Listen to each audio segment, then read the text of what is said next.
Welcome to Wine Sensing. My name is Marilyn Bracey, and I'm going to be your guide through this wild and wonderful introduction to wine sensing. The objective of this entire course is to share the enjoyment of wine through the knowledge of the grape. Wine sensing, you will find, is much more than just sensing. It's tasting, it's smelling, it's collecting, it's travel, it's cooking, it's a souvenir, it's aging wine and enjoying it, and it's recording. Overall, it's enhancing the art of living, or as the French say, l'art de vivre.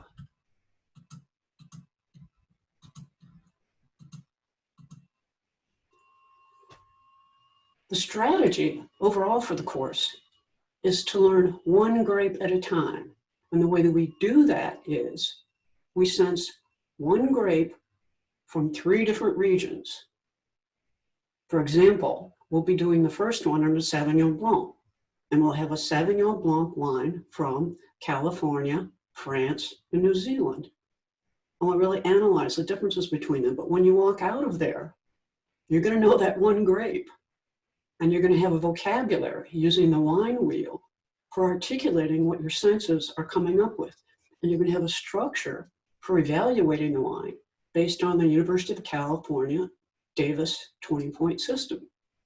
So we're going to do Sauvignon Blanc first, and then Pinot Noir, and then Chardonnay, then Cabernet Sauvignon. And I think we're going to do maybe Nebbiolo after that, and maybe a couple more.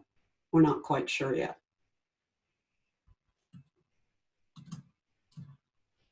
But overall, this particular introduction is going to hopefully answer a lot of questions you have about wine. The thing you need to know also is, in those sensings, it isn't going to be just me talking. We're going to have other people coming in, and you're also going to notice some other animals wandering around. That'll give the idea this is an informal environment. There are a couple cats and dogs that live here, and they wanted to get in film, I guess. Anyway, we're first going to go over the wine industry overall. What's happening? What are the overall trends? We're going to talk a little about buying wine. What are the options today? What is the best way to go about that? How do I open and close a bottle? I don't want my wine to oxidize. What about glasses? Do they make a difference? Serving wine. I want some of my friends over to share this hobby, but are there things I should think about before they arrive? What about storing and aging wine? Is it the same for whites as it is for reds? What about evaluating wine? What is that system, and how does it work? And how can I start getting familiar with a structured way to sense a wine? What are those basic grapes I need to know? And is there some additional material that I get my hands on if I want to learn more about this? Hopefully we'll answer all those questions, and maybe some more. Let's start a little bit by just talking about what's happening in the wine industry overall. Globally, sparkling is taking off more than ever. People really enjoy sparkling wine. It doesn't matter if it's a sparkler from California, or if it's from France or Champagne, from Italy or Prosecco, from Spain a Cava. It adds a festiveness to an environment, a birthday party, an anniversary. Organic wines are taking off. Canned wines, what a neat idea. I have a can of wine here. I can pop the top easily. I can chill it easily. I can carry it with me, my own personal size. That's a neat thing that's happening. Low alcohol wines, alcohol-free wines, cannabis-infused wines, vegan, and there are new indigenous varieties coming along all the time.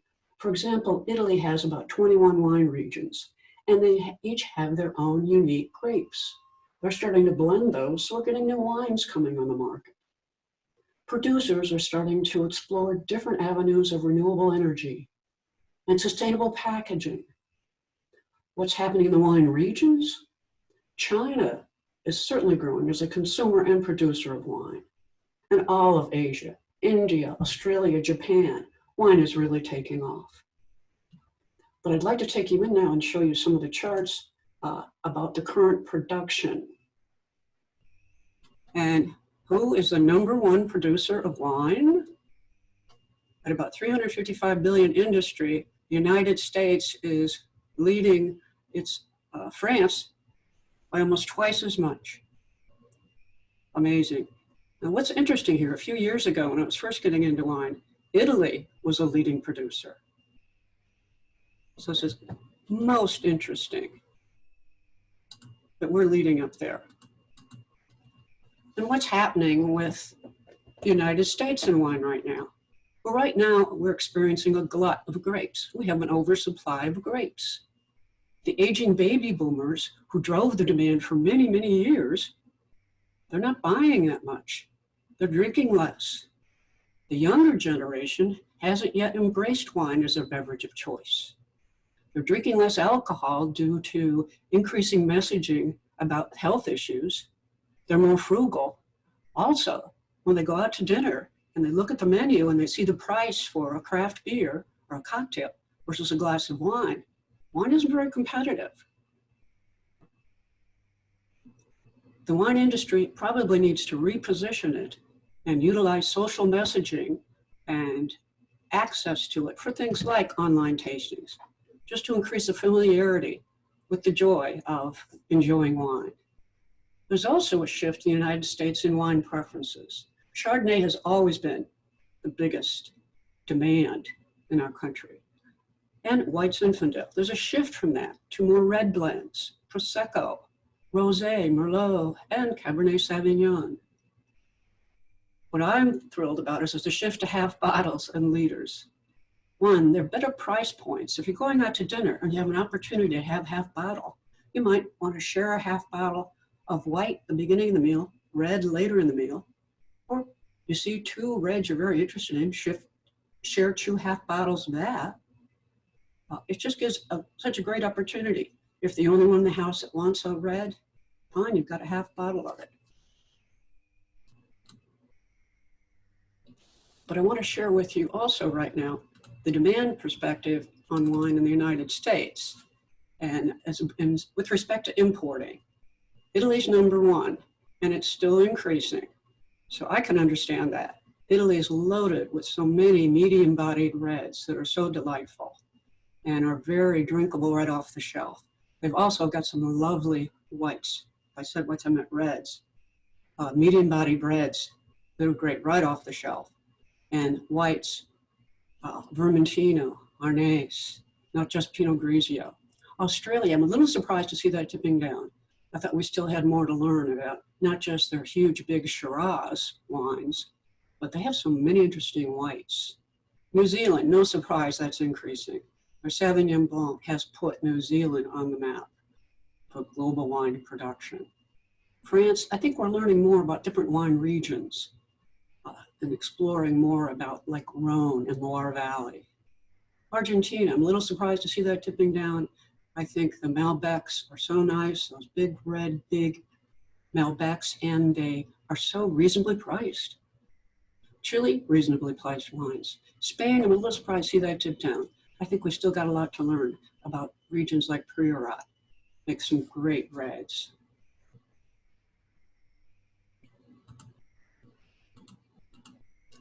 I want to talk a little bit about buying wine. Where should I buy wine? Well, today there are just more opportunities. The first thing I recommend is I always recommend trying to taste something before you buy it. I've never buy more than a bottle or two unless I have tasted it and know I like it. And today, the other thing, you can take a picture of the label and put it in one of the wine apps. We have so many wine bars right now. In our little village, we've got 4 or 5. And they give you the opportunity to try different wines just by the glass, only a commitment to a glass. Then you can go out, take the picture of the label, look up where you could buy it, what it might cost, and then look at having it shipped to your home. Other opportunities are certainly your neighborhood grocery store. They have huge wine departments and they're getting bigger and bigger. The only issue there is you may not get a lot of personal service and get your questions answered. When you're getting into wine, you tend to say, gee, I know this one bottle, I'm going to keep ordering it over and over again. I highly recommend developing a relationship with a wine shop in your town. Get to know the wine expert there, the owner. Let them know what you like. Tell them, gee, I like this big-bodied red, but do you have anything else that would be like it that I could try, maybe from a different country? I haven't really tried one outside the United States.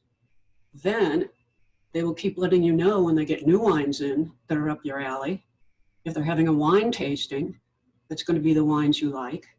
If they have a sale on the wines you like. So developing that relationship is great. So not just buying on the web, but also establishing a relationship in your own town. Also, these huge wine grocery stores are opening up that aren't anything but wine and beer or liquor. We happen to be very lucky that we have one in Greenville right now called Total Wine. And I remember when Total first opened in the early 80s around the DC area. They have a huge selection and they have rock bottom prices and you can get a lot of attention. What are you looking for? What do you like? And they have tastings there every Saturday or on weekends. So some of those big ones are a great idea. But if you know what you like and you want to get it on the web, you might find a better price or you can't find it locally. My favorite search engine for wine is Wine Searcher. It's wine-searcher. And I put in the name of the wine, up comes on a list of all of the wine shops that have it at what price. So I link on one that's attractive to me. I need to realize I'm going to pay shipping. So I want a wine shop that's closer to my part of the country to cut down on that cost. And then I go put in the information, boom, they start letting me know through emails when it's going to be delivered. I'll find out if, gee, I'm not going to be home that day. I'll go into like the FedEx app and say, well, would you please deliver that to Walgreens? Then I know it's temperature controlled. I can pick it up and sign for it later in the day. So that's getting easier and easier to do. The other thing that's getting very easy is going to a winery in your own state. There are only a handful of states now that do not make their own wine. There you can learn more about the winemaking process. You can try different wines. It's a great idea. I'm very fortunate that I've established a relationship with a brand new winery here in town called Eagle Mountain. It isn't even open yet. And I've had the opportunity to become a member, and I go out there and I planted Cabernet Sauvignon rootstock. I've been trellising lately. I've been making these little trainer plastic things that you put over the baby vines. It's just been so much fun because I really don't know a whole lot about that end of the business. And I think it's just been a marvelous experience. So I highly recommend if you can. Also, they have these wineries, I know like Virginia has so many, and they have all these great events every weekend. So with a vacation, a long weekend, you can go to a jazz festival at one of them, for example. Really delightful. Another thing I want to talk about with respect to buying wine is understanding a vintage chart.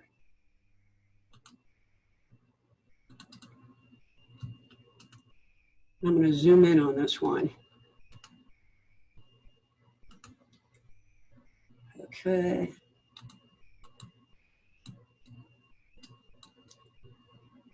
Take me a second here because I really want you to see this. Okay. A vintage chart. Every row is a different wine region around the globe. Every column is a different year. So this one actually goes back to, I think, 1996. Oh, wait a minute, wrong. Oh, this goes on to 1986. This particular page. The entire chart goes back, I think, to 1970. In every cell, you see a number and a letter. The number relates to the vintage rating for that year on a scale of 1 to 100. And that was created by Robert Parker. This is his organization, the Wine Advocate, their vintage chart. So how to use this, for example, let's say we're in a restaurant and there are 2 different years of a New Zealand wine on the wine list. Or we have a chance to buy 2 different bottles from the wine shop.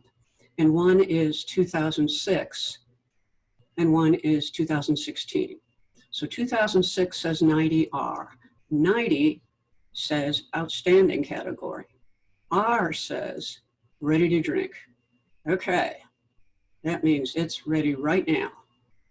2016 is 85E. 85 isn't as high as the other wine, but it's still above average. E says it's early maturing and accessible. Well, I think if I were going to buy the wine to age it, neither of these would be really good candidates because the E is maturing early and it's kind of a drink now situation. The R may be near the end of its aging life. But if I'm in a restaurant and I had the option of those two, I'd probably pick the one that's ready to drink. It could be just at its peak and lovely, but you want to be careful that it isn't ready to go over the edge. It's a good idea. You don't need to haul around with your vintage chart, but once you get to know a certain region and a certain wine that you really like, by going to vintage chart, you're going to know what the best years are. And when you're out at a wine shop or in a restaurant, you go, oh my gosh, they've got an 89 Bordeaux from Margaux. I got to have that. Or a 2010 from Margaux. I definitely want that. It's just good to be advised on your favorite wine.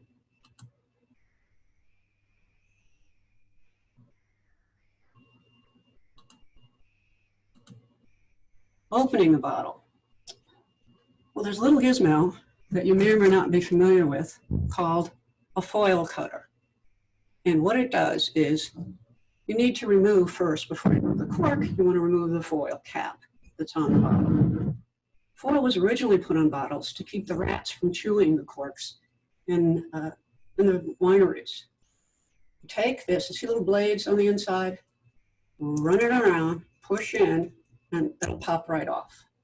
That's one style. There's another style, almost the same, but round. It came with one of my corkscrews. My favorite is this arched one. I got it on Amazon. It just seems to fit my hand better. And I'll take this, and I'll go, and I'll just pull it in. Boom. Comes right out. Got it. So that's step one. Step two, of course, we're probably going to need a corkscrew to open this. But, you know, there's some screw tops coming along, so not necessarily. One I find interesting is, this is a French one, and it's got a hole in the top. So when you're going to open the wine, you close that hole, put it over the bottom, and then go down, down, down, down, down, down, down, down, down, down, down, down, down. And then you flip it, and it goes up, up, up, up, up, and pulls the cork as it works its way up. It's kind of a nifty thing. This one you'll see, this style you'll see around a lot.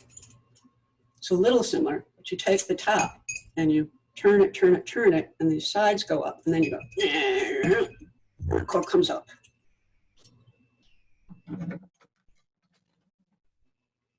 One of the historically familiar ones is a waiter's corkscrew. It has all these little gizmos on it, see? First of all, it's got a blade, and that blade is for cutting the foil. You go around, you follow your thumb around. I watch waiters do this. Then they go, okay, I'm going to take this down, and they turn it, turn it, turn it, turn it, turn it, till it goes down, down, down, down, down, down, down, down, down. Then when it hits with this lever, takes hold, they then go, it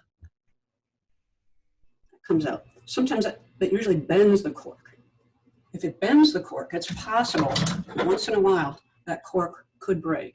It may break because it wasn't stored well on its side and the cork got brittle, or it may break because the cork is aged. It got soggy and it just rotted. So then you may need, this shouldn't happen very often, a cork puller. And one side is longer than the other.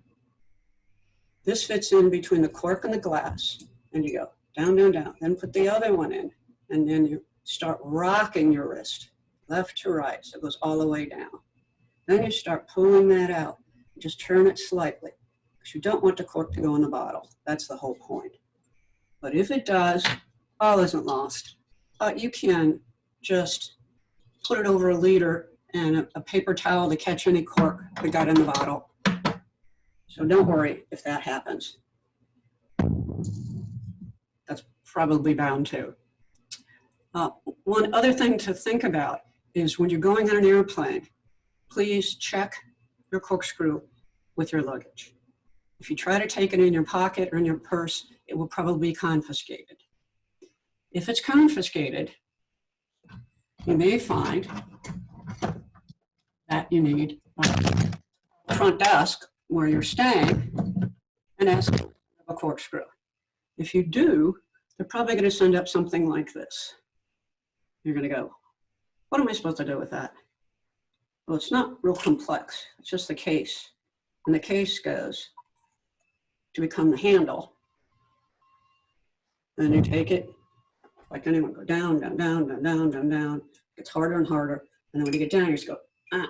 And that does a number on your hand and your knuckles. Not the easiest thing to use.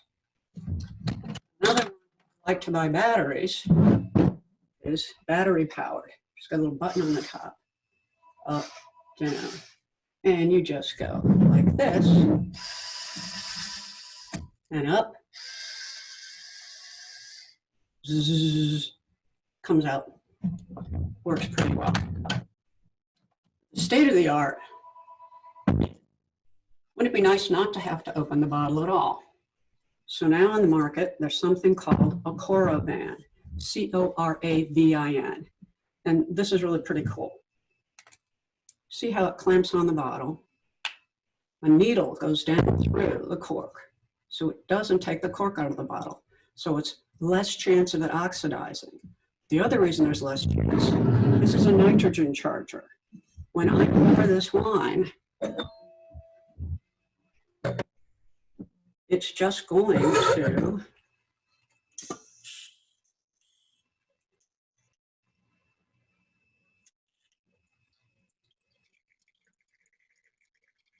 replace any air that's in there by loss of wine with nitrogen. This is good for a couple of reasons. One, let's say you're in the wine business and you're going down to the wine shop here and you want the owner to try a couple of your new wines. You just use this, give them a glass of wine, and you can take it on to the next person. This isn't oxidizing. You could take this out and it's been replaced by nitrogen. The other thing is, if you're at home and you're the only one that likes a certain wine, and you want a glass tonight, a glass tomorrow night, that's pretty cool. I don't yet have statistics on how many days wine will stay with this, but this is really an opener, a closer, not necessarily a store, but it has a lot of possibilities. The newer versions, I understand, the wine comes out much faster. But again, that's gonna cost a little bit more than a corkscrew. But it's kind of interesting that this is the direction the industry is going. We'll talk a little bit about closing the bottle. We're really talking about, well, whites and reds, but in particular, we want,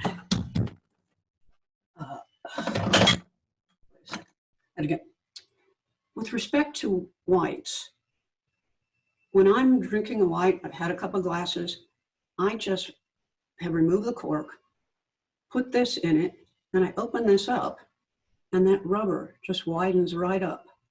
This one came off a little bit. Widens right up and closes the air.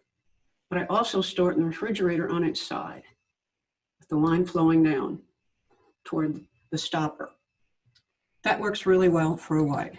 For red, a couple things. One, if you've opened a really nice bottle of red and you're just oohing and eyeing over it, I'd say finish it. It's never going to be as good tomorrow as it was today. I think the Coravin will come the closest. Nitrogen systems that you see that these wine shops have or these wine bars have, they're fantastic. They're a huge system, can pour 30 different wines by the glass. I've tried a couple of those over the years, the home versions, and they just haven't worked that well. And then I have to keep buying more of the nitrogen. So what I end up doing to keep red wine for a few days is I use a vacuvan. And the way that's VACU-VIN. Don't miss the hyphen because there's a knockoff out there that doesn't have the hyphen in it. But what you're doing is you're putting this stopper in the bottle of red wine when you've had enough to drink. You put this on, and then you are pumping out the oxygen so it won't oxidize. A couple other thoughts that I know people do. They fill the bottle with crystal marbles, so it kind of gets rid of the extra air. They pour it in a half bottle, so there is not much air left in it. But those are just some different ideas on closing a bottle of wine. Champagne stopper. That's really important. There are two on the market today that I'm familiar with. One is my favorite. And what happens is the champagne bottle has a ledge that goes all the way around it. So this stopper clamps on two sides of that ledge by pushing down in the middle. Clamps, you've got it. The other beauty of this one is it's rubber lined and has a neck in it. That really helps keep the bubbles in. I put a wine stopper in as soon as I've opened that bottle of champagne. I want to know that I'm capturing as many bubbles as possible. Even when my guests come, I'll teach them how to use this. I'll put champagne out in the room and say, hey, please put this back on it between pouring from person A to person B. Because it's so nice when you can keep the bubbles and see them in your glass. This is another one on the market that I don't like as much because it doesn't have the neck. It works the same way, clamping on the ledge, but it doesn't have that nice little neck in there. So I would watch that one. We'll talk a little bit about wine glasses. If you're having a wonderful dinner with wine and you've got beautiful crystal cut glass, hey, perfect, go ahead, enjoy that. But if you're evaluating wine and you really want to be able to see and sense every part of it, then I highly recommend you take a look at some of the new wine glasses that are coming out. My favorite in particular is Riedel. Riedel is an Austrian winemaker, been making glasses since 1756. And initially, I just didn't believe that a glass could make the difference. Anything I'd studied about wine, you never hear, oh, make sure you have this in this glass. But I went to a Riedel tasting once, and they put 3 Chardonnays in 3 different ordinary glasses. They tasted a little bit different in each one. You know, it wasn't supposed to be that way. Then they served the right wine in the right Riedel glass, and I was kind of blown away. Why they're so nice is Riedel makes 1 glass for each grape. This glass is for a Pinot Noir. It places the wine perfectly on your tongue to take the best advantage of a Pinot Noir with respect to sweet, sour, bitter, salty, umami. It's kind of heart-shaped bowl. The other thing they do, they give you certainly enough room to get your nose in, and you can sniff and swirl and really get, the most out of that wine. The venom level, which this is, there's a lower level and a higher level, and the price-wise is the same. It has the stem, and that's very important. What you'll see on TV all the time when people are having wine is they'll grab it by the bowl. Hey, Harry, have a great retirement. And I go, hey, Harry, have a great retirement, but can you all hold it by the stem? For a couple of reasons. One, you get your hand around the bowl, you're going to warm up that wine.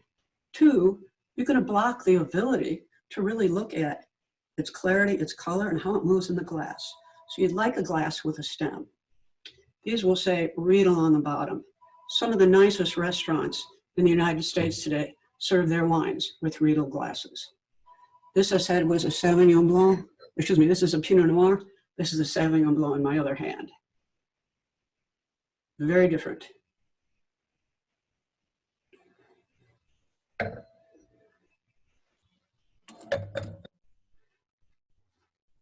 There are some other designer glasses coming out, so you may want to try some of those too. We want to talk a little bit about serving wine. So you've got this hobby and you want to share it with your friends. So you're going to invite them over. But what do I need to think about before they arrive, the day of? The first thing I need to think about is, do you need to decant the wine you're getting ready to serve?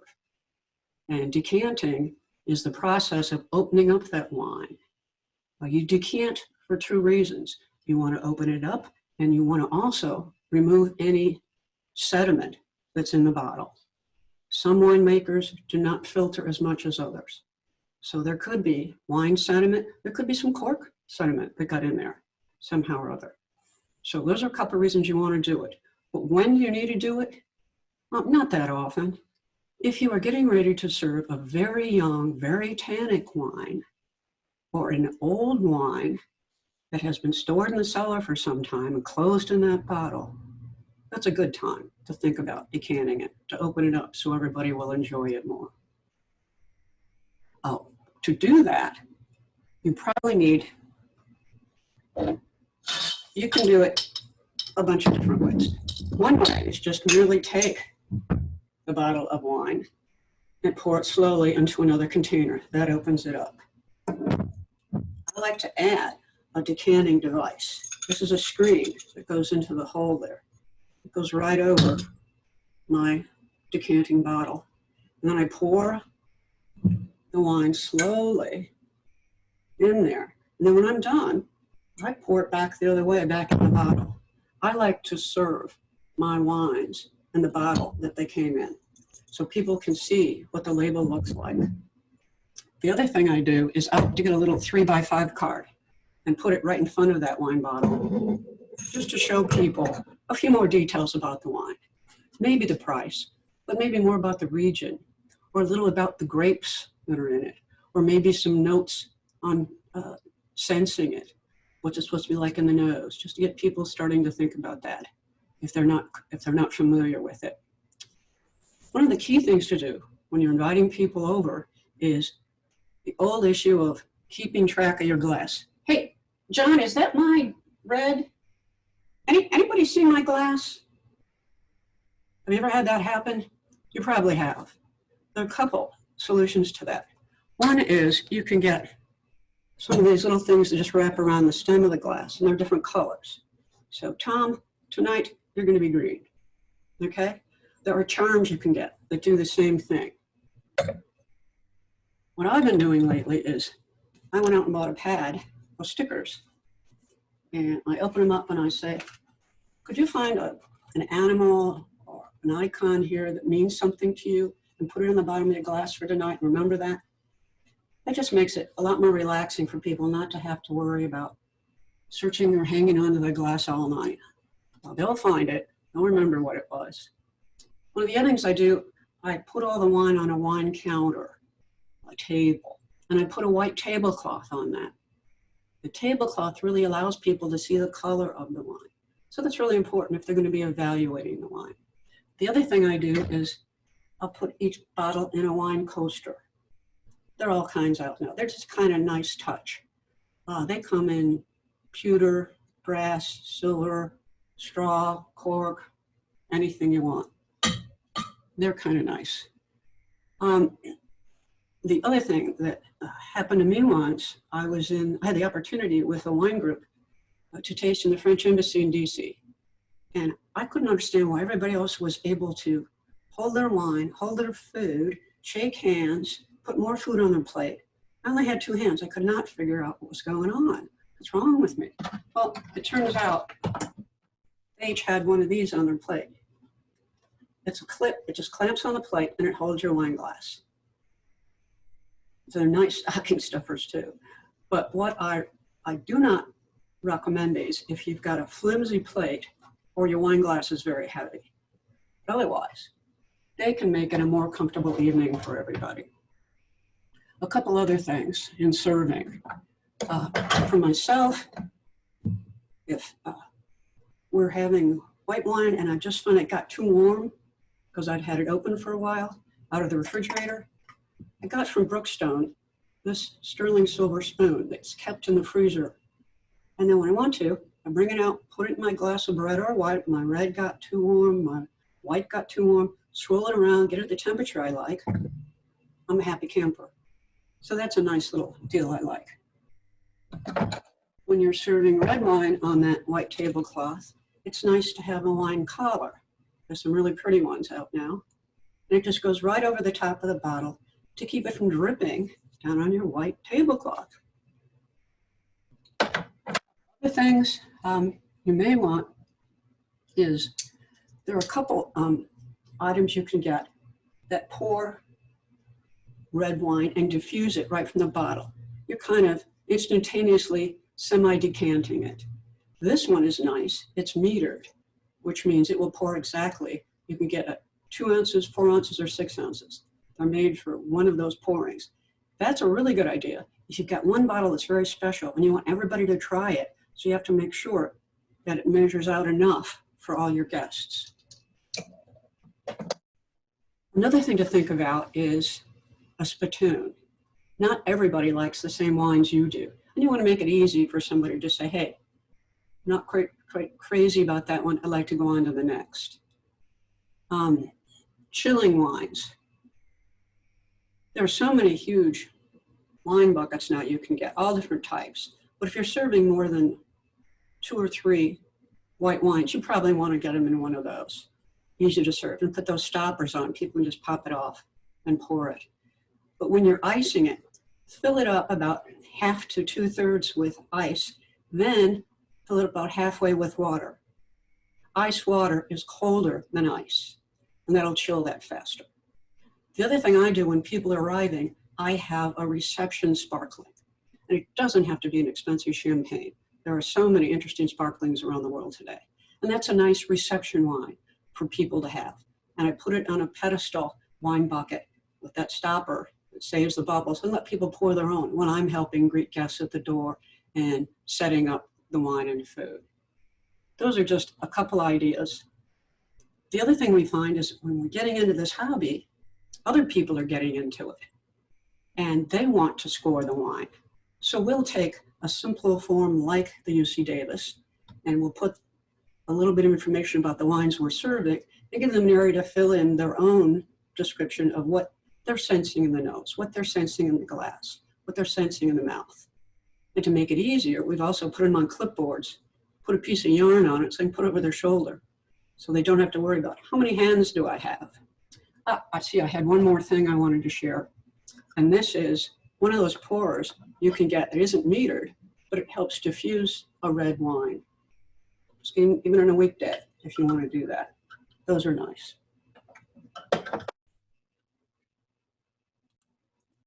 Now we're going to talk about storing and aging. White is so much easier. So on this topic, we really delineate it down the middle. I bring home a white wine, I put it in the cellar. It's temperature controlled with my reds.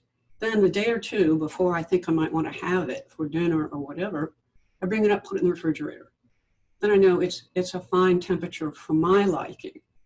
I store it after I've consumed some on its side in the refrigerator with that stopper I showed you. But in terms of aging, generally speaking, white wines do not age as long as reds. There are some that age quite well from southern Burgundy in France. They are huge in body, and that's if they're the best vintages. They are the best winemakers, like a Pliny Montrachet, a Merceau, something like that. They're just marvelous, but they are such big white wines. And they can go well over 10. But generally speaking, a white wine you get off the shelf is going to be 3 to 6 years, something like that. So we're drinking now 18s, 19s, so 2023, 2024, they may start going over the edge. They may start turning color, losing their fruit, or just mellowing into not much there at all. Red is different. Red wines, if you're storing them, they do not like heat, they do not like light, and they do not like movement. So whatever you can do to ward off those 3, you'll be in good shape. The key thing is constant temperature. Red wines like to be stored around 55 degrees. Now we always heard, well, I thought it was room temperature. That was room temperature in a chateau in France. And the fireplace was at the other end of the room. But 55 is pretty nice with reds. I like to drink them right out of the cellar at 55. But if you don't have a temperature controlled cellar, I know people that have taken a hallway closet, the shelves on top, and they know that door isn't going to be open and closed and change the lighting. Nobody's going to keep jostling it. So they've done very well using that as their aging area. You may also want to think about a wall in the basement against a cinder block, but you want to make sure it's temperature controlled, wherever that is, and it doesn't freeze in winter. Aging red wines really depends on the grape. Something like a Cabernet Sauvignon can age for a very long time if it's the best vintage, the best winemaker, a great wine region. A few caveats there. There are also some Italian wines, like a Brunello, that age pretty well and long. And we're talking there about more than 20 years. Barolo in Italy. But one thing to do, if you want to know about a particular wine, is go look at that vintage chart. How soon do you start seeing the code that's indicating it's too old, you can't drink this? But Cabernet Sauvignon is a very, very nicely aging wine.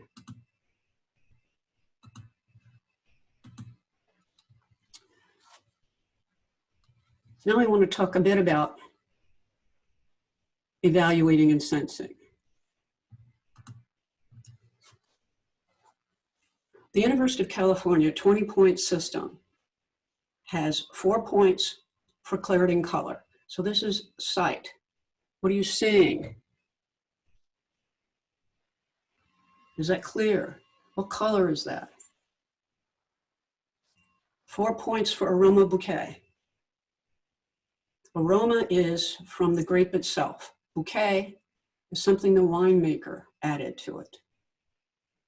Taste is actually in the mouth, of course, many dimensions. It contains acidity, dryness, flavor, astringency, meaning tannins.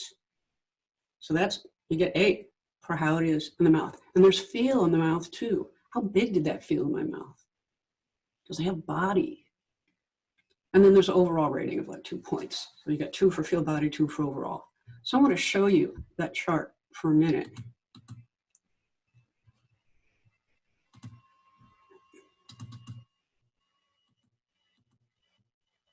And I'm going to zoom in on it. Someone here has added more details. So how do I tell if it should get all 2 points? Well, what if it's dull and cloudy? Shouldn't get any for appearance. It's not sharp. Well, another thing to bear in mind is if a wine is on the market and commercially available, it's probably going to get 2 points for appearance, 2 points for color. It probably wouldn't be on the market if it weren't clear and appropriate for its grape. But it says color is appropriate. Well, I don't know. I just started wine tasting and sensing. Over time, that will start to make more sense. Is it appropriate for a Sauvignon Blanc? Is it some hue of a straw?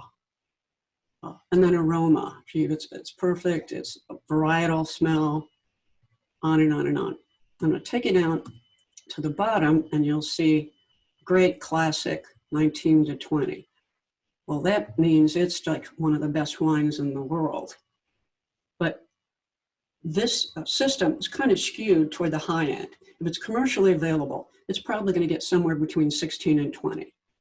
And if it's 20, it's probably just one of the best vintages, one of the best winemakers, just phenomenal. We're going to start, as I said, pretty much staying at a high level with this tool to help us evaluate wine. I want to share this aroma chart. This will become really important when we're trying to articulate what it is we're sensing. And you will be able to find this and the UC Davis chart on the web. But one of the difficulties you may have is finding a separate white wine wheel from a red wine wheel. This is a white wine wheel, and I'll show you why I think it's important if you can find a separate one, because their characteristics are so different. Looking right here at the fruit, we see tropical and citrus fruits for white wines. In the taste, in the mouth, we see peach, apricot, pineapple, citrus. Very helpful when we're trying to figure out what it is we're smelling. Now the red wine chart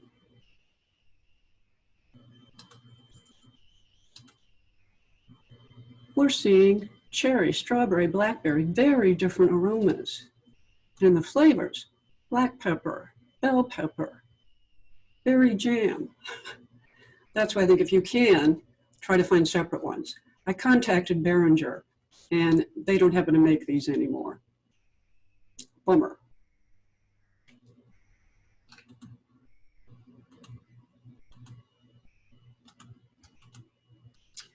I want to talk a little bit about the grapes, since that's the guest of honor of this entire course, is learning the grapes. Fortunately, there aren't that many.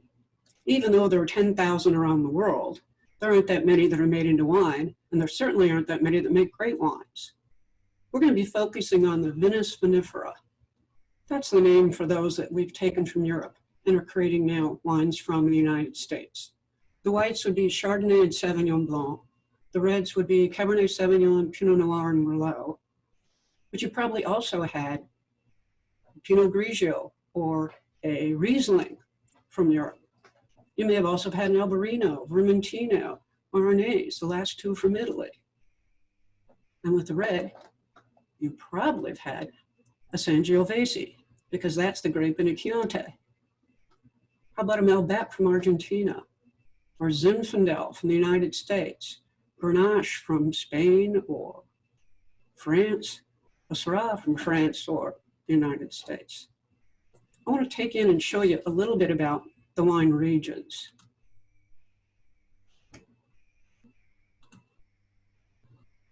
And we'll be discussing them in a bit more detail in each one of the sensings. This is Southern Australia. And of course, all the highlighted areas in color are the different wine regions. This is where the big Shiraz comes from Australia. I happen to be fond of a couple of the great whites from the Barossa Valley in South Australia.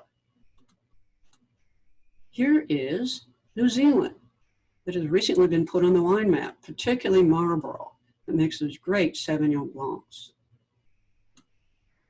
And a fun map of Europe. You can follow like the green line and plan a trip to taste some of the best whites, going from Austria to Germany into France, then down to Spain and Portugal. Or the reds. Let's start down in Italy, come through France. Now the blue line for sparkling. That would definitely be fun. This is one of my favorite wine maps because I've had an opportunity to taste in about all these regions. I'm particularly fond of Sancerre and Pouilly-sur-Loire, which are cities that make fantastic Sauvignon Blancs in the Loire Valley. Then if you like the reds, I've had a ball tasting those that are more Cabernet Sauvignon oriented on the left bank or more Merlot oriented on the right bank. I spent a lot of time in Burgundy. That is just charming area there and some fantastic wines.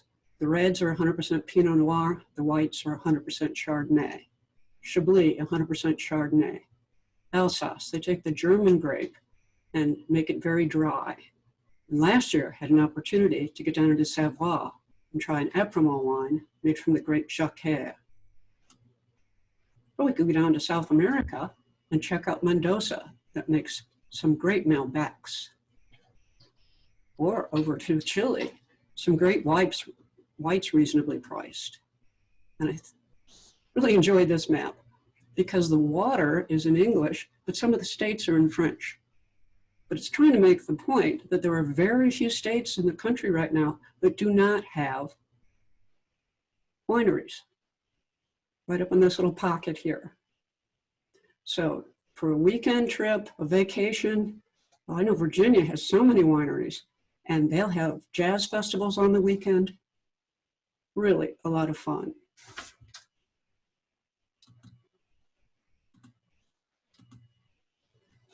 But I thought you might be interested in some additional material that you want to get your hands on if you want to learn more about wine. That might still be at an introductory level. When I got my sommelier certification, the first part of our course used this book. And I'm not sure it's still in print, but I know you can get it reasonably priced on the web, used. It's called Wine, an Introduction by Joanna Simon. And you can sit down and read this from cover to cover. It's an introduction to some of the grapes, how to taste wine, a little about aging. It's really nice. The other one that was a major part of our course is called The Wine Atlas of Wine. And this is by Hugh Johnson and Janice Robinson. It is a good reference book. You can open anywhere and you'll find a very detailed map of a wine region. Also, it'll give you all kinds of details about the climate, some of the famous winemakers, winemaking techniques. This represented about 6 or 7 months of our class, 8 hours a week. The other thing that you may want to consider, you know, these folks always write very readable books, Wine for Dummies. You can sit down and read this cover to cover. It is not painful at all. Very good introductory material. I think it's great. And then I was studying for my exam. I also took advantage of the Wine Bible. It's pretty popular. For reference, it's just like a gazillion, meaning like 900 pages, but good reference material. The other thing you may want to think about is taking one of the certification programs that's out there. They're short and long ones. If you're more interested in wine as a career, you may want to look at the International Sommelier Guild, and that took about 7 months to become a certified sommelier, and it's very service-oriented. The other one is the Master Court of the Sommeliers. That takes about 3 years, and you'll become one of the only 300 master sommeliers in the United States, and you'll probably work at one of the best restaurants in the country. But I just want to share with you now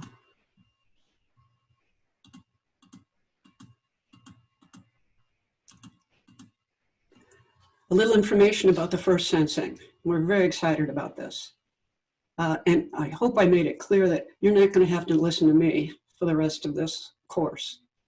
We're bringing guests in from our neighborhood here, some who are experienced in wine tasting and sensing and some who are not. The first couple, we're going to stay at a very high level because we want this just to be fun and a new skill that you can pick up. But we would like, if you could, to go out and pick up 3 different Sauvignon Blanc wines. Hopefully one from California, one from France, and one from New Zealand. California, Saint-Super is kind of the high end, or Rodney Strong, Ferrari Carano, Souverain. Sancerre is pretty expensive from the Loire Valley area, but Bordeaux's are not, and they're a very nice example of a Sauvignon Blanc from France. So Chateau Montet is an example for $12. Kim Crawford from New Zealand, or Cloudy Bay. There's so many good ones from New Zealand that are reasonably priced. Anyway, I hope you enjoyed it. We've had fun, and we really look forward to sharing with you. You may want to ask some friends to come and share these wines with you, and hope you get your questions answered. Thanks so much for joining. Bye-bye.